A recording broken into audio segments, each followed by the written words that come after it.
si le 20 décembre, Dédi Sesanga accède à la magistrature suprême, au niveau politique, qu'est-ce qu'il change? Institutionnel et politique. On commence par là. D'abord, vous savez que nous avons un projet de révision de la Constitution que nous avons soumise après pétition au débat à l'Assemblée nationale, qui a été arrêté en raison de la proclamation de l'état de siège. J'entends reprendre ce projet parce qu'il comporte un certain nombre de réformes nécessaires à la stabilisation de notre pays et au renforcement de l'efficacité institutionnelle.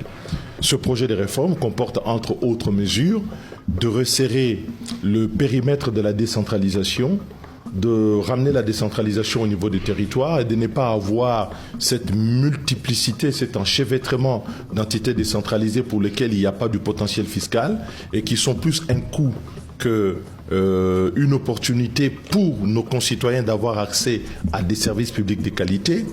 Vous voyez, nous avons proposé dans cette révision constitutionnelle de changer la composition du Conseil supérieur de la magistrature parce que nous considérons que dans sa composition actuelle, elle est trop corporatiste et n'aide pas à renforcer l'exercice citoyen, redevable et responsable de la manière dont la justice est rendue dans notre pays.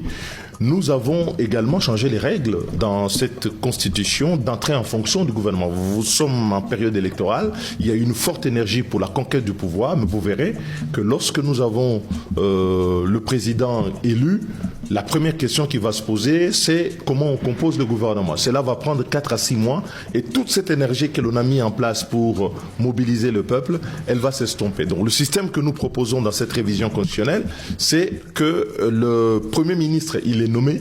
Si il ne rencontre pas une motion de censure qui est votée, donc il reste en fonction. Et donc ça met fin à ces discussions inutiles de la classe politique qui nous consomment à chaque cycle à peu près 6 à 9 mois. Et quand vous les additionnez, c'est comme si sur 4 cycles, les politiciens se sont mis à discuter de la composition du gouvernement pendant tout un mandat. Non, je veux juste expliquer. Donc le Premier ministre ne doit plus être investi.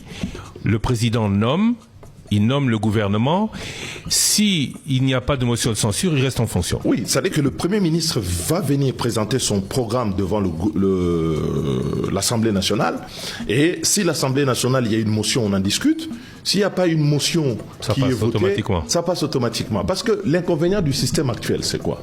Vous avez un individu qui va vous dire, moi je vais être ministre des Affaires sociales. Il va bloquer la formation du gouvernement pendant autant de temps. Mais en réalité, notre Constitution est fondée sur les règles de la responsabilité.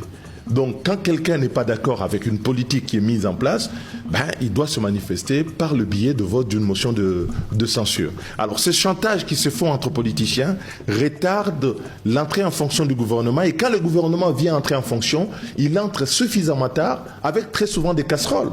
Comme on a vu d'ailleurs avec le président sortant, entre le temps où il est entré en fonction et le temps où le gouvernement est entré en fonction, c'est comme ça que vous avez eu le scandale de 100 jours. Et donc, il faut que le président puisse avoir à l'avenir le moyen d'entrer en fonction très rapidement.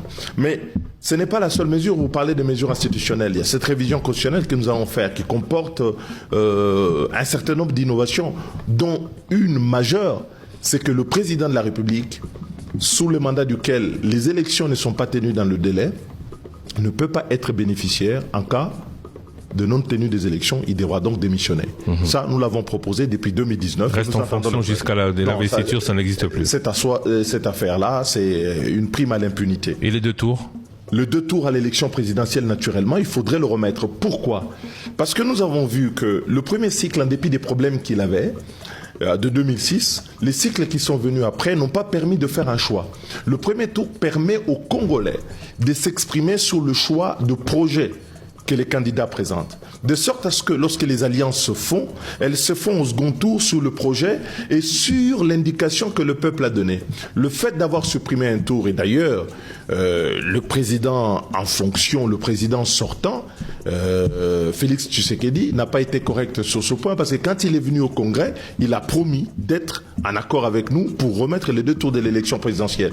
On ne sait pas pour quelle raison il est revenu sur ces sujets pour lesquels il ne s'est plus exprimé. Dès l'entrée en fonction, nous allons faire cette réforme pour permettre à ce que notre démocratie puisse mieux respirer et que le choix soit beaucoup plus évident pour notre peuple.